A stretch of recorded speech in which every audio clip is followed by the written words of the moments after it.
Assalamualaikum warahmatullahi wabarakatuh. Perkenalkan, nama saya Mudrikatu Syifa dengan NIM 202033019. Saya dari kelas 4A, Prodi Pendidikan Guru Sekolah Dasar Universitas Muria Kudus. Kali ini, saya akan mereview materi mengenai konsep dasar sumber belajar dan media pembelajaran. Pembelajaran merupakan proses interaksi peserta didik dengan pendidik dan sumber belajar pada suatu lingkungan belajar. Ada 3 pihak yang harus kita pahami, yaitu peserta didik, pendidik, dan sumber belajar. Sumber belajar yaitu suatu bahan atau materi. Sumber juga berarti sesuatu yang awal mulanya dari mana. Jadi, sumber dari pembelajaran itu sendiri. Sedangkan media pembelajaran adalah suatu alat agar kita bisa melakukan pembelajaran. Alat itu bisa berbentuk apa saja, bisa dalam bentuk barang padat atau maya seperti Zoom atau Google Meet. Jadi, media pembelajaran adalah sarana untuk belajar. Perbedaan sumber belajar dan media pembelajaran. Sumber dapat dikatakan sebagai awalan atau seperti materi.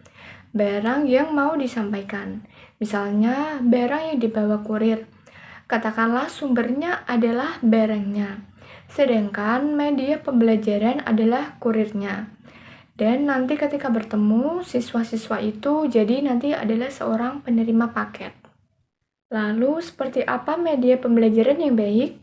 Menurut Vernon A. McNaughton, media pembelajaran yang baik yaitu 10% dari apa yang dibaca, 20% dari apa yang didengar, 30% dari apa yang dilihat, 70% dari apa yang dikatakan, dan 90% dari apa yang dikatakan dan dilakukan. Ini tingkatannya berbeda.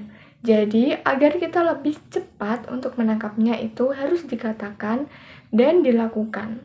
Ketika kita membahas tentang sumber dan media pembelajaran, yang kita bahas lebih banyak tentang komunikasi yang kita sampaikan kepada siswa.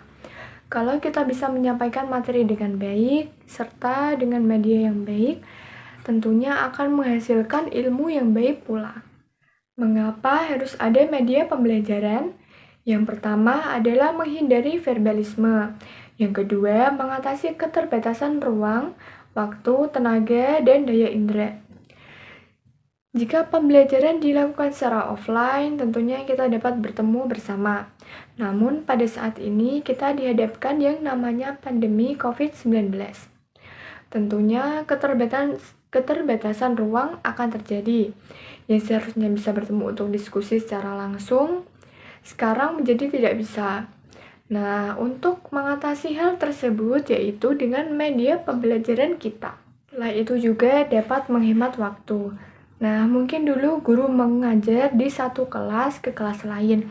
Namun, jika di masa pandemi ini, guru dapat membuat sebuah video pembelajaran yang selanjutnya ditonton oleh banyak orang. Tentunya dapat menghemat waktu dan tenaga, yang awalnya dari satu kelas ke kelas lain, menjadi hanya sekali mengajar dengan media pembelajaran tersebut. Yang ketiga, meningkatkan minat belajar siswa. Terkadang siswa merasa bosan dengan model pembelajaran yang berbasis ceramah, sehingga sebagai pendidik perlu mengadakan peningkatan kualitas pembelajaran di kelas. Salah satu cara guru dalam meningkatkan minat belajar siswa dalam kelas bisa dilakukan dengan penggunaan media pembelajaran yang menarik pada setiap materi yang akan disampaikan.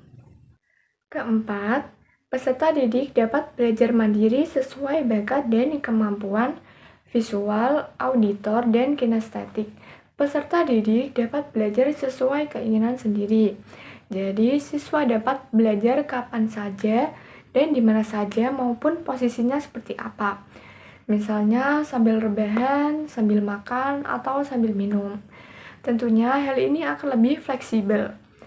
Dan yang terakhir, yang kelima, guru itu fasilitator, bukan satu-satunya sumber belajar.